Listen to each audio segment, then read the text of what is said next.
Okay, so in today's video we're just going to be discussing carbs and sugar, and also going to be discussing a few recent studies on carbs and sugar that will help sort of dispel a few myths about what we've been told about carb consumption.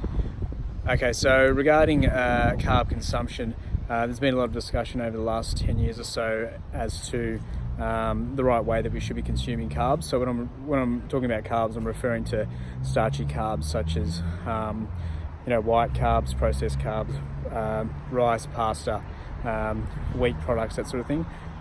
So we were previously told that we shouldn't be consuming carbs in the evening, as the excess energy that we were consuming from carbs wouldn't be burnt off when we go to sleep, and they would be stored as fat.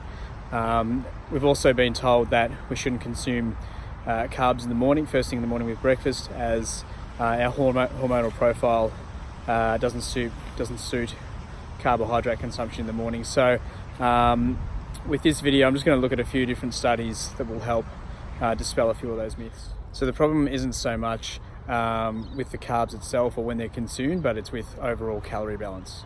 Okay, so the main problem with foods containing starchy carbs or sugar is that they're very nice to eat, they're not very filling, you can eat lots of it, and they're also very calorie dense. So in a small portion, you can eat a lot of calories fairly quickly. Okay, so there's an interesting study which I'll link below called the Metabolic and Behavioural Effects of a High-Sucrose Diet on Weight Loss. So basically what the study looked at was two different groups. One group had they were both following a calorie controlled diet, so they were both consuming about 1,100 calories per day. And out of the 1,100 calories, both of the groups were consuming 71% of those calories from carbohydrates. So with the group containing the high sugar diet, they had 43% of their calories from sugar, whereas the other group only had 4% of their calories from sugar. So both groups showed a decrease in weight, blood pressure, and other metabolic markers. Both groups also showed a decrease in hunger, depression, and negative mood. So over the 6 weeks of the study, the high sucrose or high sugar group averaged a 6 kilo weight loss, and the low sugar group averaged an 8 kilo weight loss over the 6 weeks. So there wasn't a huge amount of difference between the two groups over the 6-week study. So the results showed that the sugar amount of a low calorie diet didn't affect weight loss.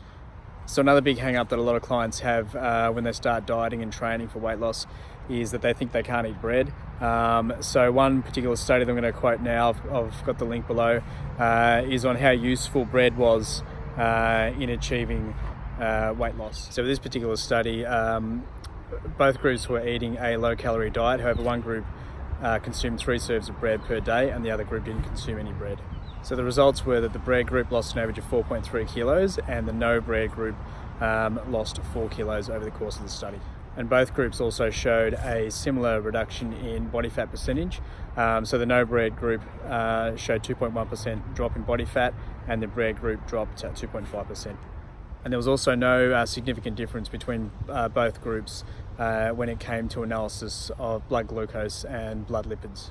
So one interesting observation was that the no bread group saw significant deviations in the calorie target. So they found it more difficult to control their calorie intake when they weren't consuming bread, whereas the group who consumed bread found it much easier to control their calorie intake and didn't report any deviations. So just to wrap up, there's no real problem with consuming bread or any other starchy carbs like rice, pasta, that sort of thing. We're also including the occasional sugary snack or treat, that sort of thing, as long as you're in a calorie deficit. The main thing is that you need to make sure that you know the amount of calories that you're consuming per day, and also to be eating in a calorie deficit if you're looking to reduce body fat.